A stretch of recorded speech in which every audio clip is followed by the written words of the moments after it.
سيدنا يونس بن متى عليه السلام هو أحد أنبياء الله الذين اصطفاهم لتبليغ رسالته إلى الناس، فقد أرسله الله إلى قومه في مدينة نينوى، وهي إحدى مدن العراق القديمة، وكان قومه يعبدون الأصنام ويجحدون وحدانية الله تعالى، فدعاهم يونس إلى الإيمان بالله وحده وترك عبادة ما لا ينفع ولا يضر، لكنه لم يجد منهم إلا التكذيب والعناد، وتمادوا في ضلالهم وكفرهم رغم ما بذلهم من جهد وصبر في دعوته لهم، فلم يؤمن به أحد ولم يجد آذانا صاغية لدعوته، فغضب منهم وخرج من بينهم دون أن يأذن له الله بذلك. وهذا كان أول اختبار كبير ليونس عليه السلام، لأنه لم يصبر حتى يأذن الله له بالخروج، فقرر أن يرحل عنهم. ركب يونس سفينة مع قوم آخرين، وفي أثناء إبحار السفينة وسط البحر هاجت الأمواج واشتدت الرياح حتى خاف ركاب السفينة من الغرق، فقرروا تخفيف حمولة السفينة بإلقاء أحد الركاب في البحر، فاقترعوا وخرج اسم يونس 3 مرات متتالية، فعلم أن هذا تدبير من الله، فاستسلم لأمره وألقي في البحر، فأرسل الله حوتا عظيما فابتلع يونس دون أن يصيبه أذى، ولبث في بطن الحوت في ظلمات البحر وظلمة الليل وظلمة بطن الحوت،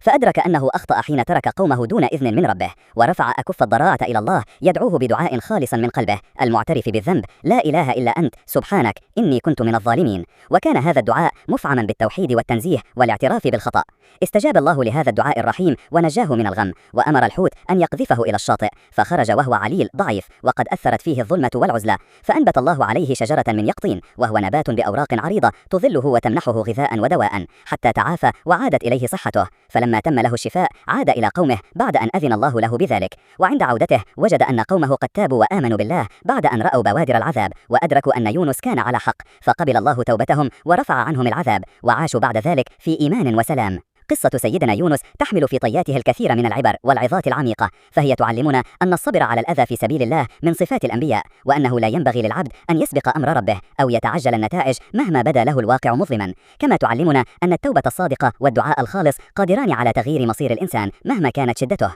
وأن رحمة الله لا حدود لها حتى لمن أخطأ ما دام أنه رجع إلى الله تائبا منيبا. وقد كرم الله يونس في القرآن الكريم وذكر قصته في أكثر من موضع ليجعل منها درسا للمؤمنين وعبرة لكل من يمر بمحنة أو ضيق، ويكفي أن الله خلد دعاءه في كتابه ليكون منهجا لكل من وقع في كرب ويريد النجاة منه، فدعاء يونس أصبح من أشهر الأدعية التي تقال في لحظات الشدة، لأنه دعاء نابع من قلب نبي صادق أدرك خطأه فتاب وأناب، فاستجاب الله له وجعل قصته من أعظم القصص التي تظهر عظمة التوبة والرجوع إلى الله.